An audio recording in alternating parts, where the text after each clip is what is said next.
Salah seorang sahabat Nabi kita Muhammad sallallahu alaihi wasallam yang bernama Imran ibnu Husain radhiyallahu taala an pernah menceritakan bahwa suatu ketika ada seorang wanita Gomidiyah atau Juhainah datang menghadap kepada Nabi kita Muhammad sallallahu alaihi wasallam.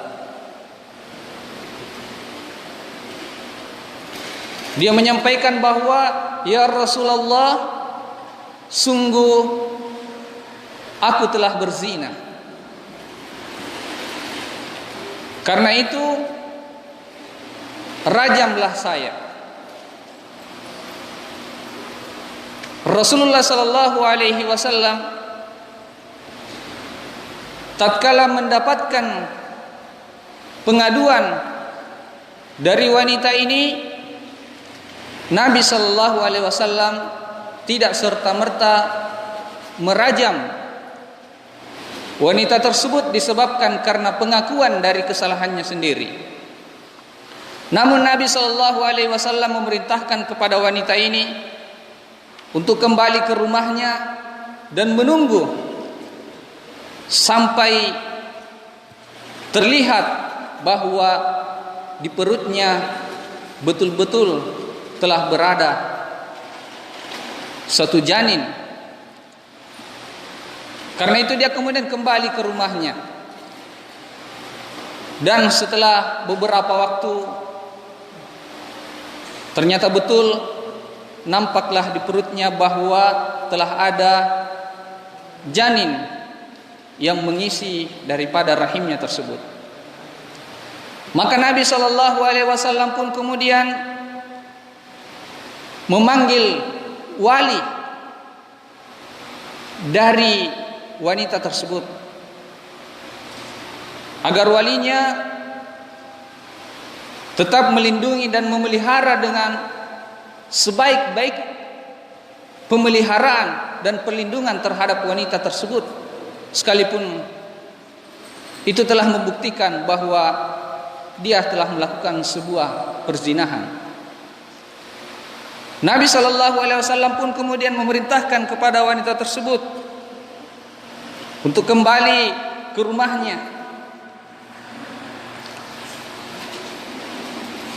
sampai kemudian dia melahirkan bayi yang ada di janinnya tersebut. Dan setelah wanita tersebut melahirkan, dia pun datang kepada Nabi sallallahu alaihi wasallam. Dia membawa bayinya yang masih merah yang baru saja ia lahirkan. Lalu dia meminta kepada Nabi kita Muhammad sallallahu alaihi wasallam untuk merajam dirinya. Namun Nabi sallallahu alaihi wasallam pun kemudian memerintahkan kepada wanita tersebut untuk kembali ke rumahnya, memelihara, menyapi dan menyusui bayinya tersebut. Bahkan Nabi memerintahkan agar dia tidak kembali lagi kepada Nabi sallallahu alaihi wasallam sampai kemudian anaknya tersebut sudah bisa mandiri, setidaknya sudah bisa makan dengan sendirinya. Dan setelah kurang lebih 2 tahun dia menyapi dan menyusui bayinya tersebut, dia pun kemudian datang kepada Rasulullah sallallahu alaihi wasallam dan memperlihatkan bahwa betul anaknya tersebut telah bisa mandiri. Maka Nabi sallallahu alaihi wasallam pun baru kemudian merajam wanita tersebut. Lalu bersimbah darah setelah dilempar batu yang tidak kecil maupun tidak terlalu besar dan mengenai pakaian Rasulullah sallallahu alaihi wasallam sehingga kemudian salah seorang di antara sahabat marah sampai melaknat wanita tersebut. Tetapi Nabi sallallahu alaihi wasallam mengatakan, sekiranya pahala dari tobat wanita ini dibagikan kepada 70 penduduk Madinah, maka pasti akan mencukupi pahala daripada tobat wanita ini bagi 70 pendosa dari penduduk Madinah. Dalam riwayat yang lain disebutkan bahwa Nabi sallallahu alaihi wasallam pun juga ikut mensolatkan wanita tersebut. Hadirin yang dimuliakan oleh Allah Subhanahu wa taala. Kisah singkat yang diriwayatkan oleh Imam Muslim, Imam An-Nasai, Imam Ahmad dan selainnya ini memberikan pelajaran yang begitu berharga bagi kita sekalian. Di mana kita melihat hadirin yang sama berbahagia bahwa wanita Gomidiyah atau Juhaina ini adalah seorang wanita yang akhirat orientik. Bagaimana dia menjadikan akhirat sebagai cita-cita dan tujuan utama dalam kehidupannya. Betapa tidak hadirin yang sama berbahagia ketika dia melakukan sebuah kesalahan, dia melakukan dosa yang tadinya hanya dia dan laki-laki yang ia temani berzina yang mengetahui apa yang mereka lakukan di tempat itu. Tetapi kemudian dia mengetahui bahwa ini adalah sebuah dosa, ini adalah sebuah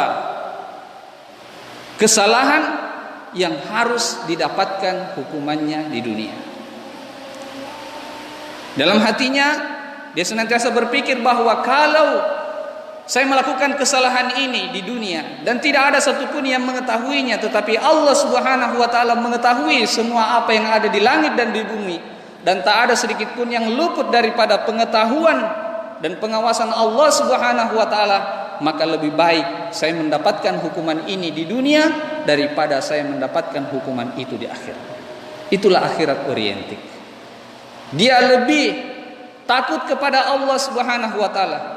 Dia lebih takut terhadap hukuman akhirat, hukuman neraka, daripada hukuman duniawi, hukuman yang berasal dari manusia. Dia lebih baik malu di hadapan manusia daripada harus malu di hadapan Allah Subhanahu wa taala. Kita lihat bagaimana keteguhan dari wanita ini, hadirin yang sama berbahagia, jujur di dalam bertaubat kepada Allah Subhanahu wa taala. Perbuatan yang tadinya dia lakukan secara sembunyi-sembunyi. Kemudian Nabi SAW memberi tenggang waktu dari hamil sampai dia melahirkan, itu kurang lebih 9 bulan. Setelah bersalin, diberi waktu lagi untuk menyusui anaknya kurang lebih 2 tahun. Kurang lebih 3 tahun hadirin yang sama berbahagia. Wanita tersebut diberi waktu oleh Nabi SAW dan sama sekali wanita ini tidak berubah. Kenapa? Karena ada iman yang kuat di dalam diri wanita tersebut. Sehingga kita juga melihat hadirin yang sama berbahagia, pahala daripada taubatnya benar-benar diterima di sisi Allah Subhanahu wa taala. Pahala daripada taubatnya benar-benar dia telah dapatkan dan dipersaksikan oleh Allah Subhanahu wa taala sebelum pahalanya benar-benar didapatkan di akhirat kelak. Jamaah sekalian yang dimuliakan oleh Allah Subhanahu wa taala. Kemudian yang kedua, pelajaran yang penting, hikmah yang sangat agung dan mulia yang kita dapatkan dari kisah ini pula jamaah sekalian adalah betapa hati-hatinya Nabi kita Muhammad sallallahu alaihi wasallam untuk menumpahkan darah seorang muslim atau muslimah. Karena bagaimanapun darahnya seorang muslim, seorang mukmin, wa man qatala nafsan bighairi nafs aw fasadin fil ard faka'annama qatalan nasa jami'a. Barang siapa yang membunuh jiwa tanpa alasan yang benar atau melakukan kerusakan di atas muka bumi ini, faka'annama qatalan nasa jami'a, maka sungguh dia telah menumpahkan darah manusia seluruhnya di atas muka bumi ini. Wa man ahyaha faka'annama ahyan nasa jami'a. Namun siapa yang menghidupkan satu nyawa, maka sungguh dia telah menghidupkan seluruh manusia yang ada di muka bumi ini. Pahalanya sama dengan menghidupkan semua manusia yang ada di atas muka bumi ini. Karena itu Rasulullah sallallahu alaihi wasallam ketika wanita ini datang mengadukan keadaan dan kesalahan yang telah ia lakukan, Rasulullah sallallahu alaihi wasallam tidak serta-merta merajam wanita tersebut dengan konsekuensi akan menghilangkan nyawa daripada wanita tersebut. Hadirin yang dimuliakan oleh Allah Subhanahu wa taala. Lihatlah bagaimana Rasulullah sallallahu alaihi wasallam mencoba untuk meneliti, menelusuri apakah wanita ini benar-benar telah melakukan kesalahan yang fatal yang mengharuskan nyawanya dihilangkan. Ditunggu bagaimana dia hamil, bagaimana dia melahirkan dan menyusui anaknya. Rasulullah sallallahu alaihi wasallam, hadirin yang berbahagia, sangat berhati-hati. La yahillu damu mri'in muslim illa bi ihda salas. Illa bi ihda salas. Tidak halal darah dari seorang muslim kecuali karena 3 sebab. As-sayyib az-zani, seorang pezina padahal dia telah menikah.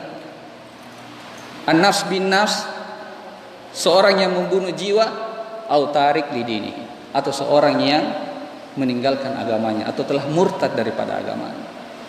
Hadirin yang dimuliakan oleh Allah Subhanahu wa taala, karena itu mudah-mudahan kisah singkat yang telah kita ceritakan tadi bisa memberi suatu kemanfaatan bagi kita bahwa betapa agung dan betapa mulianya agama Islam ini di dalam mengakui kesalahan, di dalam mengakui berbagai dosa dan kejahatan kepada Allah Subhanahu wa taala, bahkan juga kepada manusia kalau hal itu diperlukan dan bahkan mungkin diwajibkan. Dan juga jamaah sekalian, betapa pentingnya kita untuk saling menjaga kehormatan saudara kita antara satu dengan lain, khususnya dan utamanya adalah darah-darah daripada saudara kita.